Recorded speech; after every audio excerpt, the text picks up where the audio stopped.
രക്ഷയുടെ പാതയിൽ. ഈശോ മിശിഹായ്ക്ക് സ്തുതിയായിരിക്കട്ടെ. ഇപ്പോഴും എപ്പോഴും സ്തുതിയായിരിക്കട്ടെ. നമ്മൾ 5ാം ക്ലാസ്സിലെ ആദ്യത്തെ 10 പാഠങ്ങൾ പൂർത്തിയാക്കി ഇന്ന് 11ാമത്തെ പാഠത്തിലേക്ക് കടക്കുകയാണ് അല്ലേ? അപ്പോൾ 10ാമത്തെ പാഠത്തിൽ നമ്മൾ എന്താ പഠിച്ചത്? ആരെങ്കിലും ചാപ്റ്ററിൻ്റെ പേര് ഓർക്കുന്നുണ്ടോ? വാഗ്ദത്ത ഭൂമിയിൽ എന്നായിരുന്നു 10ാമത്തെ പാഠത്തിൻ്റെ പേര്. എന്തായിരുന്നു ആ പാഠത്തിലുണ്ടായിരുന്നത്? 40 വർഷക്കാലം നീണ്ടുനിന്ന മരുഭൂമിയിലൂടെയുള്ള ക്ലേശകരമായ യാത്രയുടെ അവസാനം ഇസ്രായേൽ ജനം വാഗ്ദത്ത ഭൂമിയിൽ പ്രവേശിച്ചു അല്ലേ? ഈ കാര്യമാണ് നമ്മൾ ആ ചാപ്റ്ററിൽ പഠിച്ചത്. ആരായിരുന്നു അവരുടെ നേതാവ്? മുൻപിൽ നിന്ന് ഇസ്രായേൽ ജനത്തെ നയിച്ചത് മോശയായിരുന്നു. പക്ഷെ മോശയ്ക്ക് വാഗ്ദത്ത ഭൂമിയിൽ പ്രവേശിക്കാൻ സാധിച്ചോ? ഇല്ല.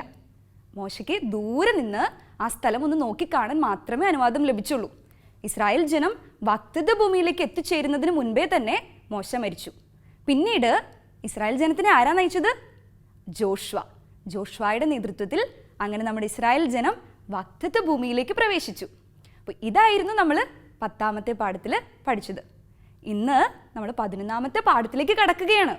അപ്പോൾ നമുക്ക് പുതിയ പാഠം പഠിച്ചു തുടങ്ങുന്നതിന് മുൻപ് ഒന്ന് പ്രാർത്ഥിക്കാം അല്ലേ? എല്ലാവരും നിങ്ങൾ ഇരിക്കുന്ന സ്ഥലത്ത് സ്വസ്ഥമായിട്ട് കണ്ണുകൾ അടച്ച് കൈകൾ കൂപ്പി ഇരിക്കുക. ടീച്ചർ ചൊല്ലിത്തരുന്ന പ്രാർത്ഥന ഏറ്റു ചൊല്ലണം കേട്ടോ. ഒത്തിരി കരുതലോടെ ഇസ്രായേൽ ജനത്തെ ഈജിപ്തിൻ്റെ അടിമത്തത്തിൽ നിന്ന് മോചിപ്പിച്ച് സൗഭാഗ്യപൂർണമായ കാനാൻ ദേശത്തേക്ക് നയിച്ച പിതാവായ ദൈവമേ, അങ്ങേ മക്കളായ ഞങ്ങളെ ഓരോരുത്തരെയും അങ്ങേ കൈകളിൽ ഞങ്ങൾ സമർപ്പിക്കുന്നു. ഞങ്ങളെ എല്ലാവരെയും കാത്തു പരിപാലിക്കണമേ. ആമേൻ. എല്ലാവരും പ്രാർത്ഥിച്ചോ? ഓക്കെ. ടീച്ചർ അപ്പം നിങ്ങളുടെ അടുത്ത് ഒരു കാര്യം ചോദിക്കാൻ പോവുകയാണ്. നിങ്ങളെല്ലാവരും നിങ്ങളുടെ ഇടവക പള്ളിയിൽ ഇടവക മധ്യസ്ഥയുടെയൊക്കെ തിരുനാളുകൾ ആഘോഷിക്കാറുണ്ട് അല്ലേ? ഭയങ്കര ഇഷ്ടമാണ് തിരുനാൾ. അപ്പോൾ എല്ലാവരും എങ്ങനെയാണ് തിരുനാളുകളൊക്കെ ആഘോഷിക്കുന്നതെന്ന് ഓർത്തു നോക്കിക്കേ. കഴിഞ്ഞ 2 വർഷമായിട്ട് നമുക്ക് ഒരുമിച്ച് കൂടി തിരുനാൾ ആഘോഷിക്കാനുള്ള അവസരങ്ങളൊക്കെ കുറവായിരുന്നു. എങ്കിലും തിരുനാൾ എന്ന് പറഞ്ഞാൽ ഇപ്പോഴും നമുക്ക് വളരെ സന്തോഷവും ആഹ്ലാദവും നിറഞ്ഞ അവസരങ്ങൾ തന്നെയാണ്. അപ്പോൾ നിങ്ങളൊന്ന് ആലോചിച്ച് പറഞ്ഞേ, ഒരു തിരുനാൾ വന്നാൽ നമ്മൾ എന്തൊക്കെ ചെയ്യും? 9 ദിവസം നമ്മൾ നൊവേനയൊക്കെ ചൊല്ലി പ്രാർത്ഥിക്കും. പിന്നെയോ തിരുനാൾ ദിവസം നല്ല ആഘോഷപൂർണ്ണമായ തിരുനാൾ കുർബാന ഉണ്ടാകും അല്ലേ? പ്രദക്ഷിണത്തിന് പോകും, കരിമരുന്ന് പ്രയോഗം ഉണ്ടാവും, വാദ്യഘോഷങ്ങളുടെ അകമ്പടിയോടുകൂടിയായിരിക്കും നമ്മൾ പ്രദക്ഷിണം നടത്തുക. പിന്നെന്താ, നമ്മുടെ വീടുകളിൽ കുറേ ഗസ്റ്റൊക്കെ വരും അല്ലേ? അവർക്ക് കൊടുക്കാൻ നല്ല ആഹാരമൊക്കെ നമ്മുടെ അമ്മ പാചകം ചെയ്യും. പിന്നെ എല്ലാവർക്കും ഇഷ്ടമുള്ളത് പുത്തൻ ഉടുപ്പൊക്കെ ഇട്ട് നമുക്കിങ്ങനെ പള്ളിമുറ്റത്ത് കൂടെ നടക്കാം. ചില കുട്ടികൾക്കൊക്കെ ഭയങ്കര സങ്കടമാണ്. എന്തിനാ? അവരുടെ തിരുനാൾ തീർന്നു പോയി കഴിഞ്ഞാൽ പിന്നെ അടുത്ത കൊല്ലമല്ലേ പുതിയൊരു പെരുന്നാൾ വരിക. അപ്പോൾ ചില കുട്ടികൾക്കെങ്കിലും പെരുന്നാളൊക്കെ കഴിഞ്ഞു പോകാൻ നേരം ഭയങ്കര സങ്കടമായിരിക്കും. അപ്പോൾ ടീച്ചർ എന്തിനാ ഈ തിരുനാൾ ആഘോഷത്തെ പറ്റി പറഞ്ഞതെന്ന് അറിയാമോ?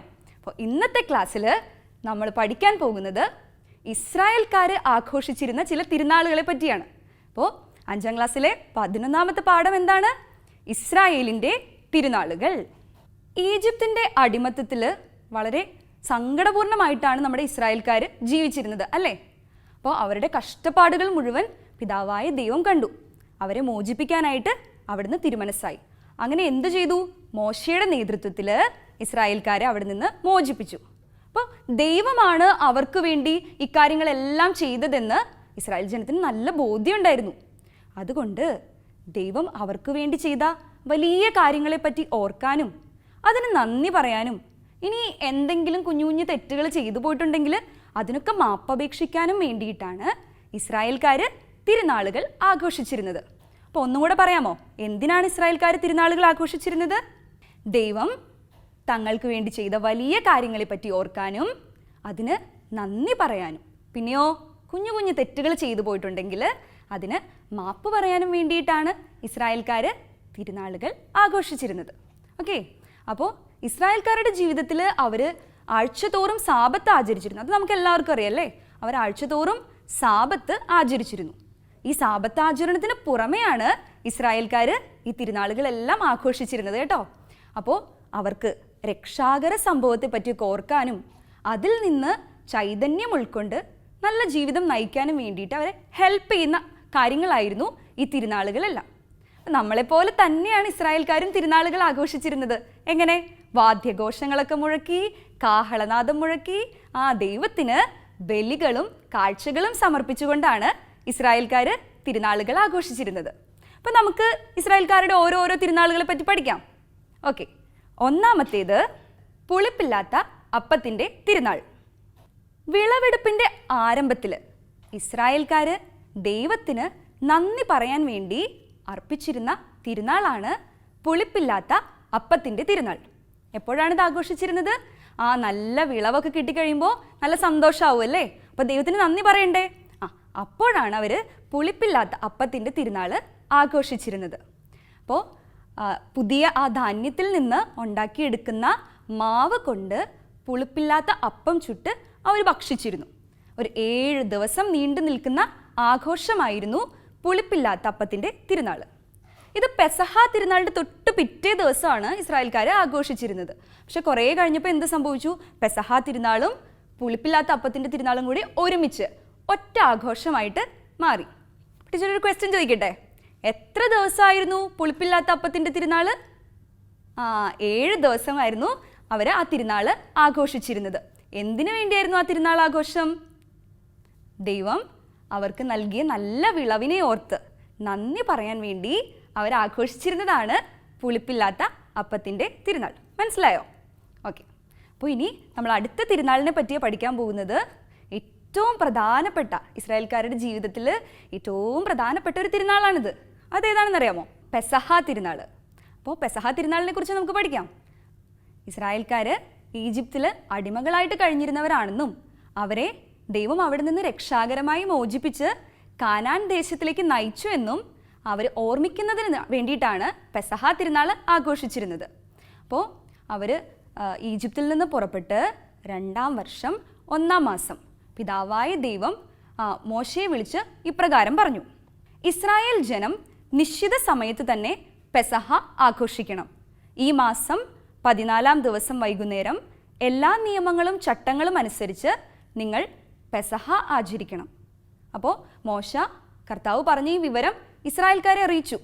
അപ്പം അങ്ങനെ സീനായി മരുഭൂമിയിൽ വെച്ച് ഇസ്രായേൽ ജനം അവരുടെ ആദ്യത്തെ പെസഹ ആഘോഷിച്ചു. അങ്ങനെ വർഷം തോറും നീസാൻ എന്നു പേരുള്ള ഒരു മാസം, നീസാൻ എന്നു പേരുള്ള 1-ാം മാസം 14-ാം ദിവസം വൈകുന്നേരം അവർ പെസഹ ആഘോഷിക്കാൻ തുടങ്ങി. അപ്പോൾ പെസഹ ആഘോഷിക്കാൻ വേണ്ടിയിട്ട് അവർ നന്നായിട്ട് ഒരുങ്ങുമായിരുന്നു. ഒരു 4 ദിവസം മുൻപേ ആ പെസഹായ്ക്ക് വേണ്ടിയിട്ടുള്ളൊരു നല്ല കുഞ്ഞാടിനെ അവർ തിരഞ്ഞെടുക്കും. എന്നിട്ടോ ഈ 14-ാം ദിവസം വൈകിട്ട് സൂര്യാസ്തമയത്ത് അവർ അതിനെ ബലിയർപ്പിക്കും. അതിൻ്റെ രക്തമെടുത്ത് വീടിൻ്റെ കട്ടിളപ്പടികളിലും വാതിൽപ്പടികളിലും പൂശുമായിരുന്നു. അതിനുശേഷം ആ കുഞ്ഞാടിൻ്റെ മാംസം പാകം ചെയ്ത് അത് കയ്പുള്ള ഇലകളും പുളിപ്പില്ലാത്ത അപ്പവും കൂട്ടി ഭക്ഷിക്കുമായിരുന്നു. അപ്പോൾ വളരെ തിടുക്കത്തിലാണ് ഇസ്രായേൽ ജനം പെസഹ ആഘോഷിച്ചിരുന്നത്. അപ്പോൾ പെസഹായെ പറ്റി നന്നായിട്ട് മനസ്സിലായോ? ഇസ്രായേൽ ജനത്തിന് അവരുടെ വാഗ്ദത്ത ഭൂമിയിലേക്കുള്ള യാത്രയെ ഓർമ്മിക്കുന്നതിനായിട്ട് അവർ ആഘോഷിച്ചിരുന്ന തിരുനാളാണ് പെസഹ തിരുനാൾ. അപ്പോൾ ഒരു ക്വസ്റ്റ്യൻ ചോദിക്കട്ടെ, ഏതാ മാസമാണ് പെസഹ തിരുനാൾ ആഘോഷിച്ചിരുന്നത് ഇസ്രായേൽക്കാർ? നീസാൻ എന്നു പേരുള്ള 1-ാം മാസം. ഏത് ദിവസമായിരുന്നു? 14-ാമത്തെ ദിവസം. അപ്പോൾ പെസഹ തിരുനാൾ അവർ വളരെ ആദരവോടുകൂടി വളരെ പ്രാധാന്യത്തോടു കൂടി തന്നെ ആചരിച്ചിരുന്ന തിരുനാളാണ്. ഇനി ഇസ്രായേൽക്കാരുടെ ജീവിതത്തിൽ വളരെയധികം പ്രചാരം നേടിയ മറ്റൊരു തിരുനാളിനെ പറ്റി പഠിക്കാം. അതാണ് കൂടാര തിരുനാൾ. കർത്താവ് മോശയോട് പ്രകാരം അരുളി ചെയ്തു: ഇസ്രായേൽ ജനത്തോട് പറയുക, 7-ാം മാസം 15-ാം ദിവസം മുതൽ 7 ദിവസത്തേക്ക് കർത്താവിൻ്റെ കൂടാര തിരുനാളാണ്. 7 ദിവസത്തേക്ക് നിങ്ങൾ കൂടാരങ്ങളിൽ വസിക്കണം. അപ്പോൾ ഇവർ ഈജിപ്തിൻ്റെ അടിമത്തത്തിൽ നിന്ന് മോചിതരായി അവർ കാനാൻ ദേശത്തേക്ക് യാത്ര ചെയ്ത അവസരങ്ങളിലെല്ലാം അവർ പല സ്ഥലങ്ങളിൽ കുഞ്ഞു കുഞ്ഞു കൂടാരങ്ങൾ കെട്ടിയാണ് താമസിച്ചിരുന്നത്. അപ്പോൾ അക്കാര്യം ഇസ്രായേലിൻ്റെ സന്തതി പരമ്പരകളെ കൂടി ഓർമ്മിപ്പിക്കുക എന്ന ഒരു ലക്ഷ്യത്തോടു കൂടിയാണ് അവർ കൂടാര തിരുനാൾ ആഘോഷിച്ചിരുന്നത്.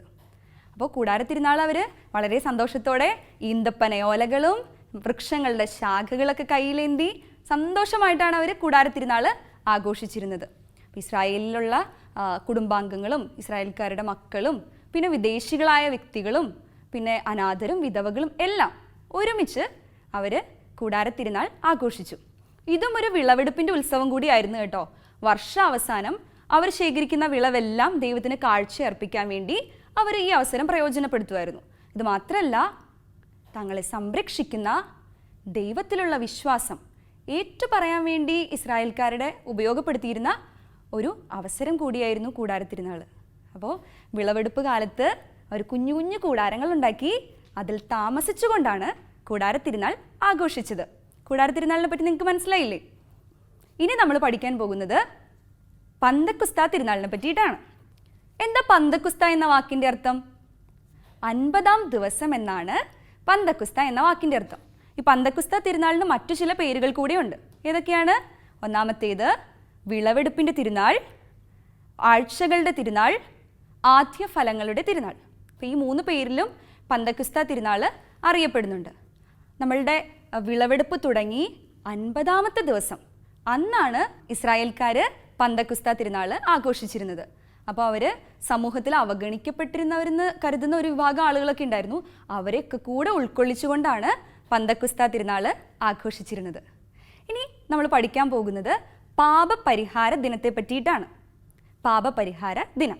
അപ്പോൾ ഇസ്രായേൽക്കാർ അവരുടെ പാപങ്ങൾക്ക് പരിഹാരം ചെയ്യാനും പാപങ്ങളെപ്പറ്റി ഓർക്കാനും ഒക്കെ അവർ പാപപരിഹാര ദിനം ആഘോഷിച്ചിരുന്നു.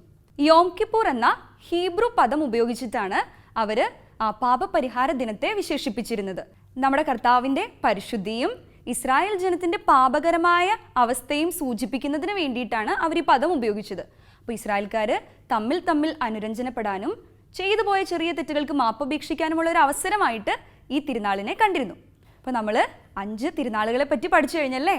അപ്പോൾ ഏതൊക്കെയായിരുന്നു? ഒന്ന് പുളിപ്പില്ലാത്ത അപ്പത്തിൻ്റെ തിരുനാൾ, രണ്ടാമത്തേത് പെസഹ തിരുനാൾ, മൂന്നാമത്തേത് ഏതായിരുന്നു? കൂടാര തിരുനാൾ, പിന്നെ പഠിച്ചത് പന്തക്കുസ്ത തിരുനാൾ, അവസാനം പഠിച്ചത് ഏതാണ്? പാപപരിഹാര ദിനം. അപ്പോൾ ഈ ആഘോഷങ്ങളെല്ലാം ഇസ്രായേൽ ജനത്തെ കൂടുതൽ ദൈവത്തോട് അടുപ്പിക്കുന്നതിന് വളരെ സഹായിക്കുന്ന തിരുനാളുകളായിരുന്നു അല്ലേ? അപ്പോൾ നിങ്ങൾക്ക് എല്ലാവർക്കും മനസ്സിലായോ നമ്മൾ പഠിച്ച 5 തിരുനാളുകൾ ഏതൊക്കെയായിരുന്നെന്ന്? അപ്പോൾ ഇനി ടീച്ചർ നിങ്ങൾക്ക് ഒരു ആക്ടിവിറ്റി തരാം. എല്ലാവരുടെയും ടെക്സ്റ്റ് ബുക്കിൻ്റെ ലാസ്റ്റ് പേജിൽ ഒരു ചേരുംപടി ചേർക്കാനുള്ള ആക്ടിവിറ്റി ഉണ്ട്, കണ്ടോ? അപ്പോൾ അതിൻ്റെ അകത്ത് നമ്മളിപ്പോൾ പഠിച്ചിട്ടുള്ള 5 തിരുനാളുകളെ പറ്റി കൊടുത്തിട്ടുണ്ട്. പുളിപ്പില്ലാത്ത അപ്പത്തിൻ്റെ തിരുനാൾ, പെസഹ തിരുനാൾ, കൂടാര തിരുനാൾ, പന്തക്കുസ്ത തിരുനാൾ, പാപപരിഹാര ദിനം. അപ്പോൾ അത്രയും കാര്യങ്ങൾ നിങ്ങൾ എന്ത് ചെയ്യണം? അപ്പുറത്തെ സെക്ഷനിലുള്ളതുമായിട്ട് ചേരുംപടി ചേർക്കാൻ പറ്റുമോ എന്നൊന്ന് ശ്രമിക്കണം. ഓക്കെ, അപ്പോൾ അത് പറ്റുവാണെങ്കിൽ നിങ്ങൾക്ക് എല്ലാം നന്നായിട്ട് മനസ്സിലായി എന്നാണ് അർത്ഥം. അപ്പോൾ നമുക്ക് അടുത്ത ക്ലാസ്സിൽ കൂടുതൽ തിരുനാളുകളെ പറ്റി പഠിക്കാം. സഭയിൽ നമ്മൾ ആഘോഷിക്കുന്ന കുറച്ച് തിരുനാളുകളെ പറ്റി പഠിക്കാം. അപ്പം നമുക്കൊന്ന് പ്രാർത്ഥിച്ചാലോ? എല്ലാവരും ഒന്ന് കണ്ണുകളടച്ചേ.